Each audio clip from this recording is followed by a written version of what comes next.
Hi guys, for this video, isang pabigyan ko ng itlog.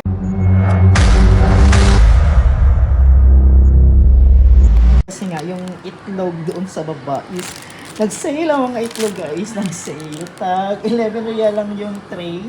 So, ang 11 is nasa, ang 10 real is nasa 160 plus 1 real, 16 pesos. So, nasa 166, 66. Nasa 176 pesos guys yung isang tray. Kung i-convert natin siya sa 11 real, equivalent to 176 pesos. So magkano kaya yung itlog ngayon sa Pilipinas guys, ang isang tray guys? Paki-comment daw sa comment section kung magkano yung tray ng itlog sa Pilipinas. Ito kasi naka-sale ito guys.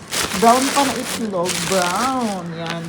Ang hilig sa mga brown dyan, sa mga itlog na mga brown. Di ba masarap yung itlog na brown? Sabi nila, or ano daw siya yung itlog na brown, masarap.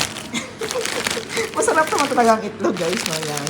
Brown na itlog guys. And then when siya expiry, yung expiry niya siya is actually, kaya pala siya naka-sale kasi nga is ma-expire siya on April 25, 2026. April 20 rather, April 20, 2026 guys siya ma-expire. Kaya pa siya naka-sale kasi nga malapit siya ma-expire. Iwan ko dito, yung mga itlog kasi dito, lahat ng mga product dito is mayroong expiration. Kaya kapag siya, malapit na ma-expire guys, yung mga items dito is mostly sinisale nila. So, tayo naman mga Pilipino, kahit expired na yan, kinakain pa.